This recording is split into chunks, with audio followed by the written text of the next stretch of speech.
everyone, and Rob? welcome to Rob's Rebellion here on the Rob's Rogues YouTube network. No? Okay.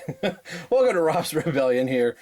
We are counting down with my Star Wars collection till the release of Star Wars The Force Awakens, opening in theaters 6 days from now. We are under a week. 6 days. Oh, I'm going to be beside myself once we get down to the very end. I would love to come across a Flame Trooper by then. But I've got a few other Black Series figures yet that I haven't reviewed, so those will be slipped in. I just recently picked up a couple. You've already seen one already, being the Shock Trooper, which I was very glad to have. So I decided to do the Star Wars Black Series Clone Trooper Captain, just because of the, red similarities of the two. I really kicked myself for not picking up Troopers as they were coming out. Initially, I had told myself I was going to and only just get Troopers once the Black Series started. I saw a lot of the different variations of the Clone Trooper, and I kind of kicked myself for not picking up the different color schemes and yada yada, all that stuff. The Clone Troopers, I think, were actually one of my favorite things about the prequels. I know they definitely were. And I really kind of liked the Clone Troopers, almost more so than the Stormtroopers, just because it was that, these are going to be bad guys. How do they turn? Since I was 7 years old and hearing that, Luke's father fought in the Clone Wars right next to, Obi-Wan, and was always trying to envision what the Clone Wars looked like, and seeing that the Stormtroopers came from the clones or were clones. So I saw this. To tell you how long I've had this figure, I got this on Force Friday, actually the weekend. Would have been Saturday, Force Saturday, I guess it were. Went out with my wife and her family, and I saw a comic shop, and we were waiting on a table to get pizza. I said, hey, I'm going to pop over to the comic shop. And there sits the Emperor and this Clone Trooper, and I had to talk myself. I only had enough money for one, and I really, really wanted the Emperor, but I saw this Clone Trooper sitting there, and I'm like, I don't have a Clone Trooper yet. So I ended up picking him up. And we'll take a look at the rest of the package here. We've got the blue, Imperial Death Star lines in the back. The back of the package doesn't have any real read-up on it. It just says this is the 13th figure in the Black Series that was out at that time. So this is the old packaging for the Black Series. Not much to talk about in packaging-wise. So let's get this guy opened up, and we will get a closer look at the Star Wars Black Series. Figure number 13, the Clone Trooper Captain. We'll be right back. And here is the Clone Trooper Captain out of package. There was just something I really liked about the Clone Troopers. Maybe just kind of it was the first iteration of the Stormtrooper, and that this is what the the Galactic Empire was going to slowly become. So I think I have at least every evolution of the Stormtrooper right now. With the Clone Trooper now, I have Commander Cody, that is basically the Clone Trooper / Stormtrooper, and then with the Star Wars Battlefront Shock Trooper, I have a technical Stormtrooper now than the First Order, so I've got my bases covered. I'd like to pick up at least one other clone officer, just a regular general clone soldier, to go with Cody, so I'd have 3 there. 3 is kind of a nice number for an army build. The same way that I would like a third Snow Trooper. I like 3 Flame Troopers, so 3 seems to be my popular number here. So anyway, I will take a closer look at the clone officer. I love the red paint on them. And I think this is something Lucas probably thought about doing, or wish he would have thought about doing with the Stormtroopers to begin with, because generally it was just your Stormtroopers, everyone looked exactly the same. There was no distinction between officers, unless you were on Tatooine. Then you had the Sand Troopers there with the different colored shoulder pad, and then various things here there with the shoulder pads, but generally they all aesthetically look the same.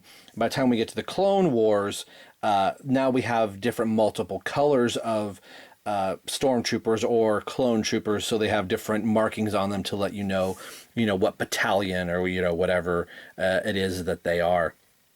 So I had him posed really kind of weird. He's got this really, really long blaster type rifle, which is really kind of cool. You see very briefly in the Attack of the Clones movie, and it's almost as tall as he is. Kind of see it there. It comes up to almost just underneath his arm there.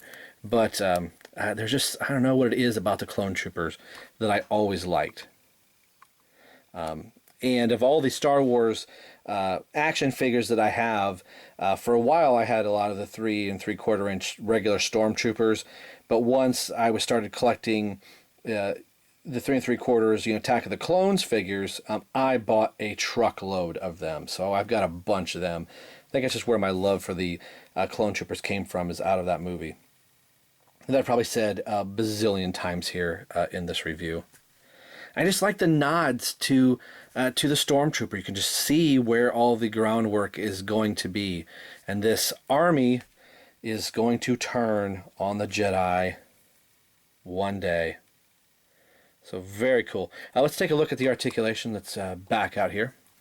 The head goes left to right. Can't look back. We saw he looks down really, really well. So that's really kind of cool. Back, not so much at all, just a straight on pose right there. No real tilt to the left or the right. I'm still impressed by how far he can look down. That's really kind of cool. And you don't see a break in the back where the peg and ball socket is. It's really, really kind of impressive how they did that. So, the shoulders go... I feel like he could go up farther. I can't get up to a 90 degree at all. It's because of the shoulder pads are getting in the way. I think if they weren't there, he wouldn't have any problem getting his shoulders up that far. Has a bicep swivel. See a little bit of red paint right there, which is coming off, which is fine. So you can probably see that right there. Double jointed elbows. Again, Star Wars Black Series. What is up? Why did you go away from the double jointed elbow? That's a really good joint. I like that it's hidden by the elbow plate right there, which is really cool. Again, I said that bicep swivel. He has a hand rotation and a hinge. There it is. There's the hinge in the wrist. It's really kind of stiff right there. Has the abdominal crunch torso twist right there. The belt moves a little bit. I'll get into the belt in a second. The legs go out about that far. Not too much. And the way that this is cut, it's not... his thigh guards, basically, I can't talk tonight, aren't getting in the way of like his crotch or rear end or anything like that. So I like how they have that cut. It's just that's as far as they go.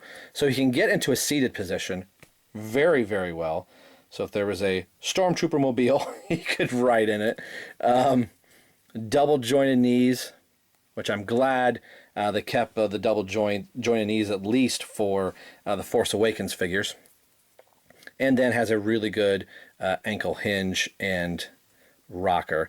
He does come with one other accessory, the standard issue blaster rifle, which this one is really, really warped. So again, the hot water trick, or just simply bending it, will straighten that out. And he looks good holding to both. He does have a trigger finger, which is always really kind of good to have. I'm not entirely sure. I think I might pose him with this, just because most everybody else has the standard blaster rifle. So since we're going to do that, I found out trying to pose these guys, reaching out in front of the camera is really kind of awkward. So let me pause this real quick. I'll get him posed with the blaster rifle. And then what I'm going to do is bring up the shock trooper. We'll be right back. These two look really cool together. Just since I'm going to be posing all of my troopers together, I kind of have a color palette thing going here. So I'm probably going to keep the Shock Trooper and the Clone Trooper together just because of the red. And like I said, I have Commander Cody, so I'll probably have him in the front with him being, you know, the orangish yellow, and then put the Clone Trooper, then the Shock Trooper kind of, you know, behind them. So they look really cool together. Granted, I know that they're separated by, what, you know, 20 years probably, but still, they look really good together. If you're just putting up your stormtroopers, or however you put your figures together, if you segregate them by movie or by universe or whatever like that. But for me, they're all going to kind of be one happy trooper type family. Speaking of which, I like bringing up the whole trooper family, so let's see what the Clone Trooper looks like with the rest of the bunch. I don't know about you, but I like it. I think it works. Just a little diversity in here amongst all the troopers. It'd be really kind of cool to throw Commander Cody up here. Like I've been saying, as I've been out, you know, shopping, if I see a regular First Order Stormtrooper, I've been buying it, and I'm kind of telling myself, well, I think you at least need one more Snow Trooper. We got the Flame Troopers coming out, so I'm going to have a nice little army here on my shelf eventually. Which, this is probably one of the main things I'm probably going to end up buying from the movie. I do have some, you know, heroes I'm probably going to sprinkle out through here. But to get every single figure from every wave of the Black Series, I'm not going to do that. There's other money I'd rather spend on my superhero stuff, but I really want to have some really cool pieces from the Black Series. So today we've been taking a look at the Clone Trooper Captain from Attack of the Clones. And as always, this is Rob for Rob's Rebellion, and we will see you guys tomorrow as I continue to count down till Star Wars: The Force Awakens. 6 days away. See you tomorrow.